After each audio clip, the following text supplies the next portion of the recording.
এটাই কথা আশ্বাস ধৈৰ্য ধৰিব দিছে। যদি এই ধৈৰ্য আমি এতিয়ালৈকে ধৰি আছোঁ, কিন্তু এই প্ৰকাশ নোহোৱালৈকে চৰকাৰীভাৱে ঘোষণা নকৰালৈকে এই অসহযোগ আন্দোলন কিন্তু আমাৰ চলি থাকিব।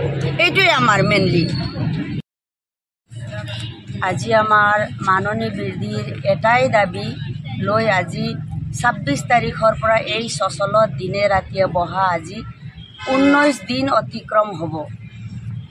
গতিকে এই ক্ষেত্ৰত নিশ্চয় বৰ্তমানৰ সন্মানীয় মুখ্যমন্ত্ৰী মহোদয়, আমাৰ সন্মানীয় মন্ত্ৰী অজন্তা বাইদেউ, অসমৰ বিত্তমন্ত্ৰী মহোদয়া, আমি সন্মান জনাই আজি 19 দিন দিনে ৰাতিয়ে এই চচলত বহি আমি প্ৰতিবাদী কৰিছোঁ। এটাই দাবী, এই কৰ্মী সহায়িকাৰ মাননী বৃদ্ধিৰ প্ৰস্তাৱটো গৃহীত কৰি চৰকাৰীভাৱে ঘোষণা কৰাৰ।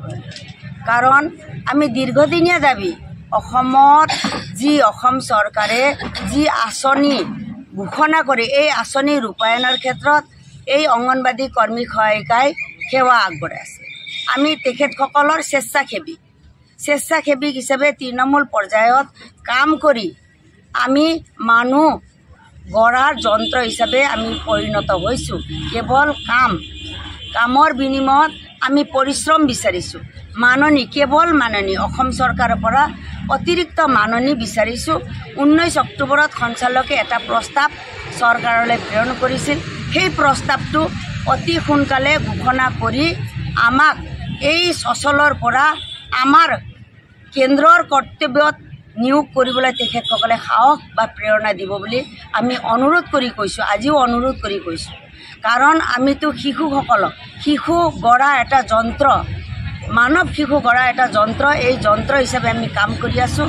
এই সামান্যতম মাননী সঞ্চালকে যি মাননীৰ প্ৰস্তাৱ দিছিল, কৰ্মী সহায়িকাক বৰ্তমানে পাই থকা মাননীৰ লগত কৰ্মীৰ 10,000 টকা, সহায়িকাৰ 5,000 টকা আৰু মিনি কৰ্মীক 6,950 টকা, এই প্ৰস্তাৱটো মানি অতি সোনকালে গৃহীত কৰাৰ বাবে অনুৰোধ জনাইছোঁ। আমি জানো অসমত আমিও এটা অধিকাৰ, ভোট দিয়াৰ এটা অধিকাৰ আছে। গতিকে লোকসভা নিৰ্বাচন আহি আছে। এই নিৰ্বাচনৰ সময় নিশ্চয় আজি অধিসূচনা জাৰি হ'ব। তেখেতসকলে মন্ত্ৰী মহোদয়ে ব্যস্ততাৰ মাজত আমাক দেখা কৰিব আহিব পৰা নাই। আমি সেই কথা স্বীকাৰ কৰোঁ, বিভিন্ন জেগাত গৈছে, আমি জানো। কিন্তু এতিয়াও সময় আছে।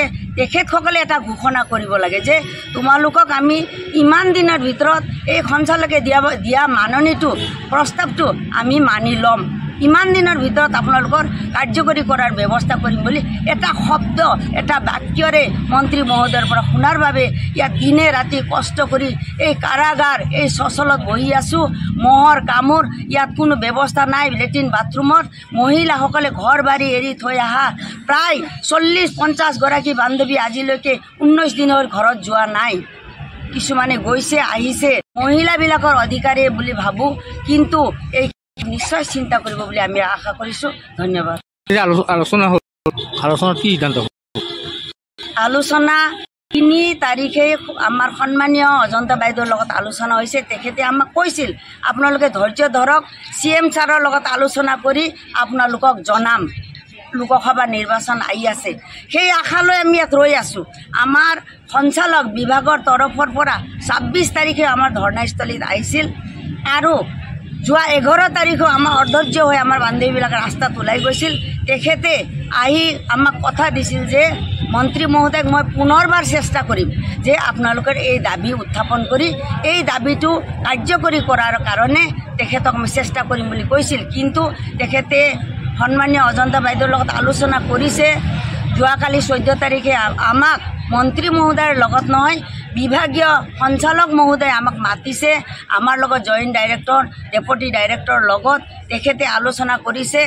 আমাৰ দাবী আপোনালোকৰ যুক্তিপূৰ্ণ দাবী, মানিব লগা বিধৰ ময়ো স্বীকাৰ কৰোঁ। তেখেতে কৈছে যে এই দাবী, লোকসভা নিৰ্বাচন আহি আছে, 2 মাহ আপোনালোকে ধৈৰ্য ধৰাৰ কথা কৈছে। এই নিৰ্বাচন যোৱাৰ পিছত CM ছাৰৰ লগত যোগাযোগ কৰি আলোচনা কৰি তোমালোকক সঠিক উত্তৰ দিম বুলি কৈছে মন্ত্ৰী মহোদয়। এই খবৰটোৱে আমাক দিছে। গতিকে আমি এতিয়াও আশাৰে বাট চাই আছোঁ।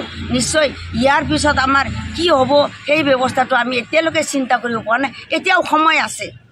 ফুললৈ যামে মামা ফুললৈ যামে